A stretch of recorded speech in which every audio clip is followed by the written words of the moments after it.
Klimt pintou O Beijo no período mais difícil da sua vida. Tinha acabado de terminar um escândalo de 5 anos com as pinturas da faculdade. A Universidade de Viena recusou a encomenda de Klimt, considerando-a provocativamente indecente, quase pornográfica. Klimt idolatrava as mulheres. Ele nunca se casou, o que lhe permitia dormir com quase todas as suas modelos. Isso resultou em 14 filhos, mas ele reconheceu oficialmente só 6. Ele passou a vida com a mãe, que tinha problemas mentais, sempre voltando para ela após sair da cama que dividia com outra amante. O corpo feminino, a nudez, a sensualidade, junto com a ambição, provavelmente eram o principal hobby da sua vida, e isso naturalmente se refletia em sua obra. Foi assim também com o escândalo das pinturas universitárias.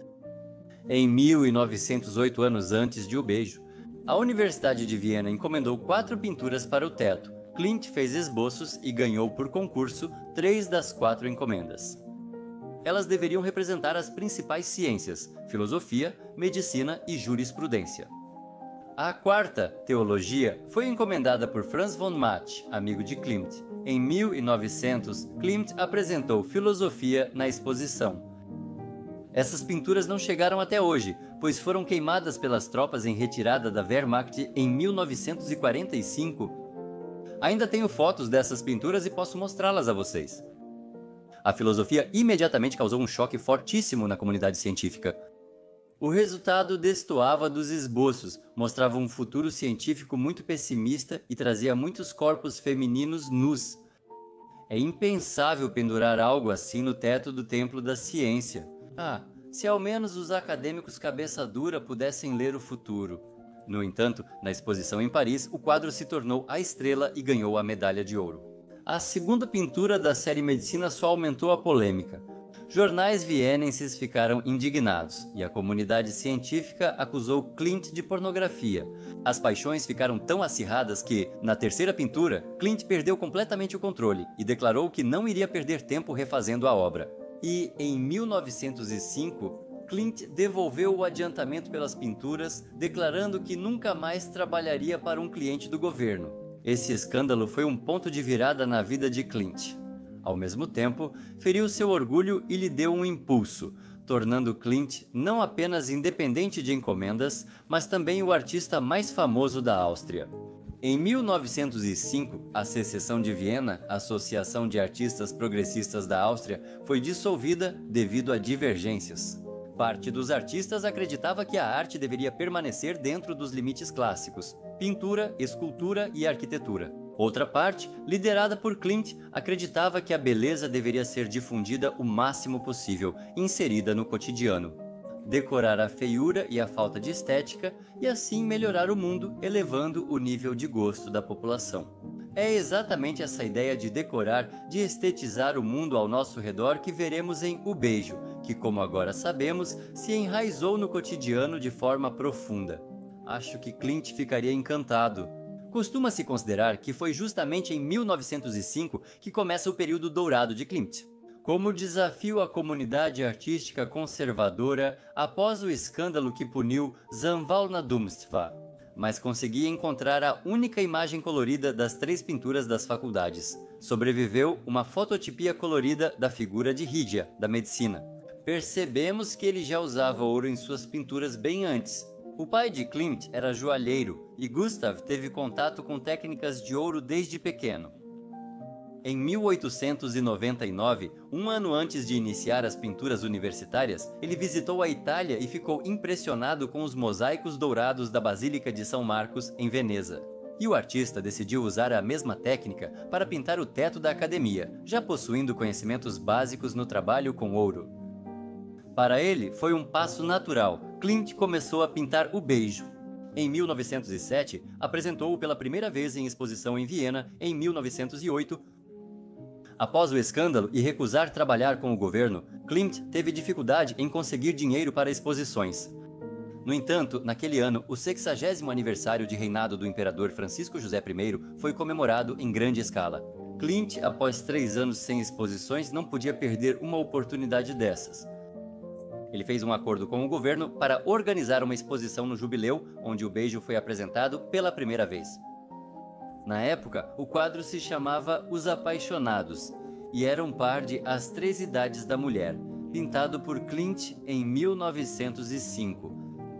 Acho que ao unir essas duas pinturas, Klimt quis mostrar o início e o fim do período de 3 anos sem exposições, ilustrando as mudanças que sua arte sofreu durante esse tempo. E o beijo agradou a todos. O recém-construído Museu Belvedere comprou imediatamente a pintura por incríveis 25 mil coroas, o que hoje seria apenas uns 300 mil dólares. Atualmente, os especialistas concordam que isso foi uma compensação velada pelo escândalo envolvendo as pinturas universitárias. Mas, convenhamos, o museu não poderia investir melhor. Naquela época, Klimt já era uma estrela mundial e os papéis mudaram.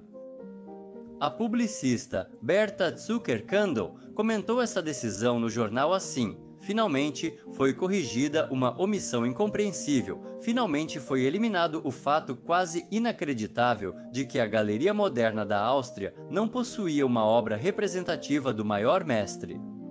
E Os Apaixonados, uma pintura quase casta, delicada, que contrasta fortemente com o erotismo provocante das obras acadêmicas, agradou a todos. Retrata um homem e uma mulher abraçados. O homem beija a bochecha dela, que está de olhos fechados, expressando emoção. Ela o abraça pelo pescoço, com dedos entrelaçados em gesto de prazer e antecipação. Na pintura, Klimt leva à perfeição seu contraste característico entre a representação naturalista da carne e o ambiente ornamental gráfico e plano. Só pelo ornamento, reconhecemos os contornos das roupas.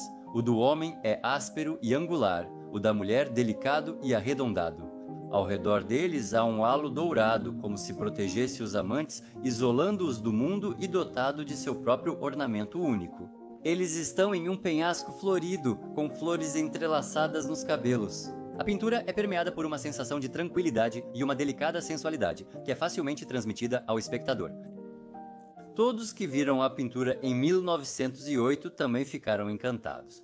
Apesar do fracasso financeiro da exposição e do destaque escandaloso de Kokoschka, ela reabilitou Klimt e o colocou entre os grandes artistas mundiais. Na exposição, a pintura estava inacabada. Posteriormente, Klimt a finalizou e fez ajustes, alongando as canelas da mulher, que inicialmente estavam anatomicamente incorretas. Por que seus colegas o criticaram? Para o fundo, Klimt usou sua própria técnica. Primeiro, ele aplicava partes em relevo na pintura com cola para criar textura. Depois, ele cobria parcialmente a tela com folha de ouro. Vemos essas placas ao fundo. Depois, ele cobria a base com esmalte para escurecer o fundo e, por fim, adicionava manchas de tinta dourada. O ouro na pintura destaca os personagens e o ambiente do casal. Veja como a pintura fica sob luz ultravioleta. As manchas escuras são ouro.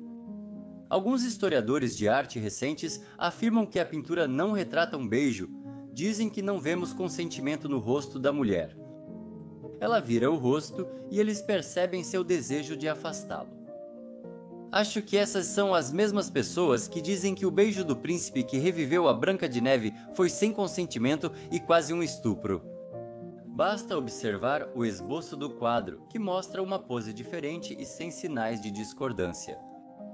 Acrescento que, se tivessem se atentado ao título original da pintura, Apaixonados, Não Apaixonados e Indefesos, e não Os Horrores do Patriarcado, não teriam passado pelo ridículo.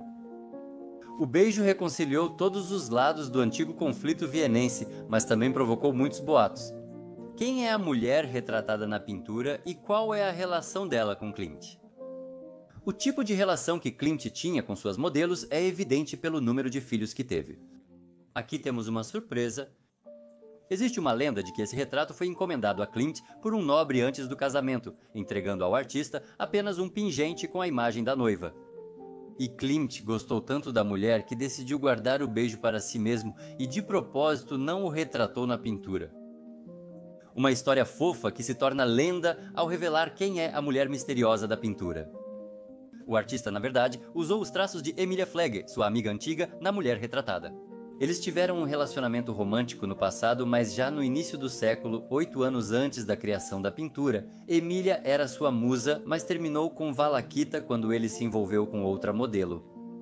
Até o fim da vida, eles mantiveram relação próxima e antes de morrer de derrame, Clint pediu que chamassem Emília. A união deles era não só criativa, mas também uma parceria de negócios.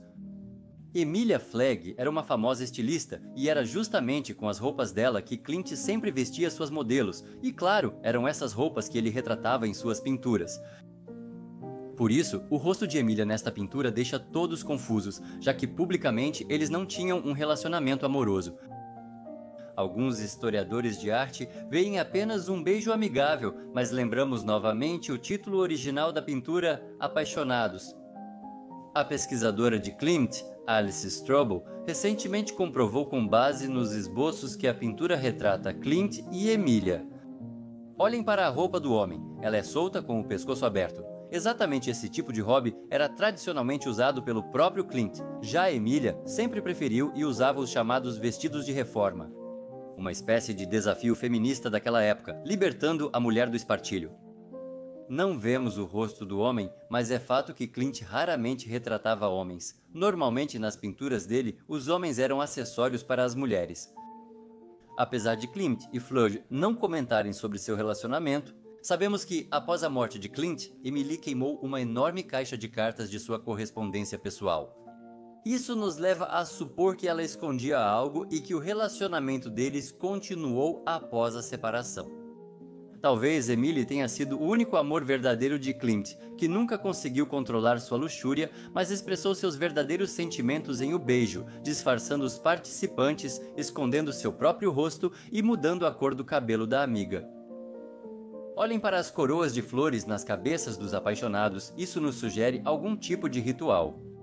Os lábios da mulher estão fechados, embora em todas as pinturas de Klimt eles estejam sensualmente entreabertos. Isso nos mostra uma relação especialmente delicada com a modelo. Klimt não ousa lançar sobre ela a sombra de sua luxúria.